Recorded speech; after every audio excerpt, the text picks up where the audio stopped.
No recuerdo el año con exactitud. Yo tenía quizás 6 o 7 años. Lo que sí recuerdo con toda claridad es lo que me regalaron mis papás en esa Navidad. Era una Monster Truck de tracción 4x4 que funcionaba con baterías.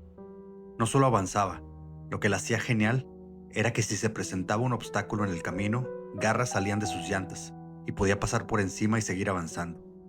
El nombre del juguete era The Animal, o el animal, precisamente por las garras que salían de las ruedas. La descripción suena curiosa al decirla en voz alta ahora de adulto, pero cuando era niño sonaba y se veía increíble. Sin embargo, lo más increíble de esta Navidad no fue mi regalo, sino lo que me pasó unas horas antes, durante la madrugada del 25 de diciembre. Esto sucedió en la casa de mi abuelita, en un pequeño municipio de Zacatecas. Yo soy de Monterrey, pero casi todas las Navidades las pasábamos allá, ya que de ahí es originario mi papá, y ahí reside la mayor parte de la familia. Me encantaba pasar ahí las vacaciones, todo el día jugando con mis primos, la deliciosa sazón de las comidas de mi abuelita y de mis tías, el clima frío de la región, los aromas, el cambio total de rutina. Todo lo disfrutaba mucho. La casa de mi abuelita era muy grande y de cierta manera misteriosa durante la noche, o al menos así lo percibía cuando era niño, ya que la casa tiene muchos años. Dicen que los pueblos, ranchos o comunidades pequeñas es más común que sucedan hechos paranormales, y ahí no era la excepción. Nunca faltaban los relatos de terror contados por mis primos o mis tíos, pero las historias que más disfrutaba eran las que nos contaba mi abuelita. Quizá por eso es que de noche la casa me daba miedo. La celebración se llevaba a cabo, por supuesto, en casa de mi abuelita. Cuando terminaba, todos mis tíos y mis primos se iban a sus casas, excepto mi familia y la familia de un tío, el hermano de mi papá, que también reside en Monterrey. Mi abuelita siempre nos tenía reservadas y listas 2 habitaciones para cuando estábamos de visita. Trataré de describir la distribución de la casa, ya que es necesario para que sea un poco más claro lo que pasó y lo que vi durante la madrugada. Al entrar a la casa estaba un zaguán o recibidor. En esa parte había unas mecedoras y era también el área en donde estaba el árbol de Navidad adornado con el tradicional nacimiento, una joya de decoración que disfrutaba cada año. Desde el zaguán se podía ver hasta el fondo de la casa. Si caminabas derecho llegabas al comedor principal y después del comedor una sala, y más al fondo estaba el baño. El baño cerraba con una puerta de tablas de madera. Era vieja y estaba un poco caída, por lo que para poder cerrarla tenías que levantar un poco y jalar. No tenía pasador. Se mantenía cerrada y firme por la presión que ejercía su mismo peso sobre el suelo. Regresando al área del zaguán, había una puerta de cada lado. Por la del lado derecho, entrabas a una sala. Ahí era donde estaba la televisión, que por cierto, curiosamente en todos los años que estuve en esa casa, en ningún momento la había encendida. Volviendo la mirada atrás, me da un poco de nostalgia el hecho de saber que era una época sin tecnología. No había celulares ni computadoras, y ni siquiera necesitábamos la televisión. Éramos, como muchas otras, familias felices viviendo el momento y conviviendo en completa armonía. Detrás de esa sala estaba una habitación. Ahí dormía la familia de mi tío, y por un costado había una puerta de acceso a la cocina. Ese acceso no tenía puerta, era una cortina la que separaba. Y finalmente, la cocina tenía otra puerta, la cual daba al comedor principal. La puerta del lado izquierdo del zaguán daba acceso a la habitación más grande de la casa, la cual, a su vez, daba acceso a otra habitación más. Ahí era donde dormía yo con mi familia. Si la pared del fondo de esa habitación hubiera tenido una puerta, tendríamos acceso directo al baño. Pero como no era el caso, si tenía la necesidad de ir al baño durante la noche, tendría que recorrer toda la casa. Y eso fue lo que hice esa noche. Llevaba un buen rato despierto.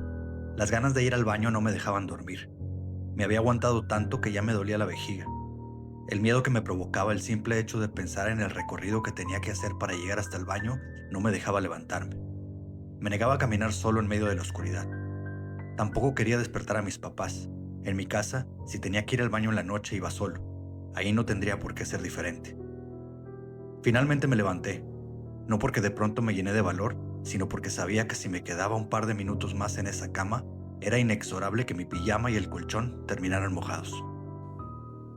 Caminé despacio tratando de no hacer ruido, sintiendo el frío del suelo que pasaba a través de mis calcetines.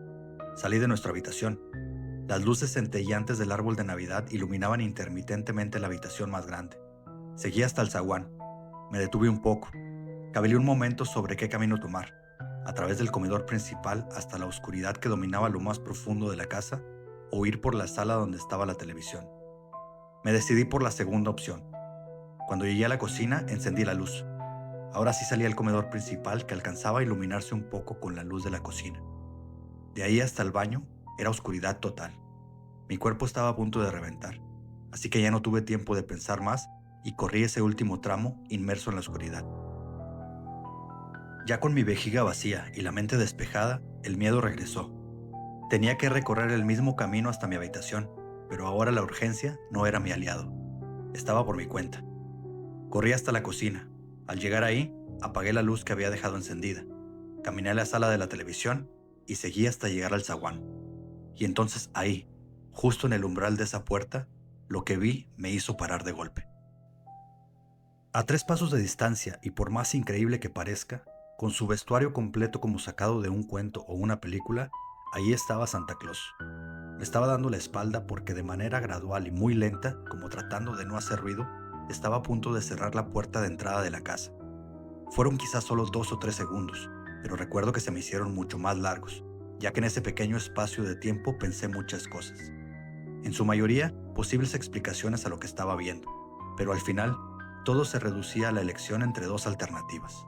Una era quedarme ahí parado y esperar a que volteara y me viera, y la otra, lo opuesto, correr hasta mi cama antes de que volteara y me viera. Nuevamente me decidí por la segunda opción. Llegué corriendo hasta la cama, me tapé hasta la cabeza y me quedé quieto hasta que logré dormirme. La ironía fue que yo tenía mucho miedo de la casa y la oscuridad, pero al ver a Santa yo no diría que fue miedo lo que sentí. Fue más bien asombro o sorpresa. Me quedé perplejo, no sabía qué pensar. Nunca fui uno de esos niños que creían que era Santa Claus el que traía los regalos en Navidad. Yo sabía desde pequeño que eran mis papás. Incluso guardaba el secreto para no revelar la verdad a mis primos que sí creían en él. A través de los años, cuando le he contado a alguien esta historia, pasan siempre 2 cosas. Lo primero es que sonríen. No se burlan de mí, solo sonríen con incredulidad. Y no los culpo, yo tampoco lo creería si no lo hubiera visto. Incluso sería más creíble ver un fantasma o ver cosas que se mueven solas. Pero Santa, eso sí que suena increíble.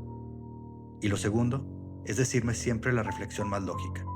Seguramente tu papá o uno de tus tíos se disfrazaban. Pero la verdad es que no. Nunca nadie de la familia tuvo o ha tenido alguna vez un traje o disfraz de Santa. Cuando despertamos en la mañana, recibimos nuestros regalos. Como mencioné antes, nunca fuimos de los niños que creían en Santa. Por eso es que recuerdo claramente las palabras de mi padre cuando se acercó con mi regalo en sus manos. Mira lo que te trajo Santa Claus, me dijo. A mi mente volvió la imagen de lo que había visto unas horas antes. Sin embargo, en ese momento no se lo conté a nadie, ni siquiera a mis papás. Les conté todo hasta que regresamos a casa. A mi papá nunca le gustó ver películas de terror. Tampoco le gustaba o le interesaba escuchar nada sobre historias paranormales. Pero de todas las personas que alguna vez les conté esto, el único que noté que me creía completamente era él. Con el tiempo supe el porqué de ambas cosas. Cuando me contaron que muchos años atrás, cuando mi padre era muy joven, él, mi abuelita, mi tío y otras personas vieron algo durante un viaje corto en un camino de terracería rodeado de grandes árboles y espesa oscuridad. Comparado a lo que yo vi, lo que ellos vivieron esa noche fue algo realmente aterrador. Pero esa es otra historia que les contaré después. Yo soy Ness y esto es Llévate la Historia.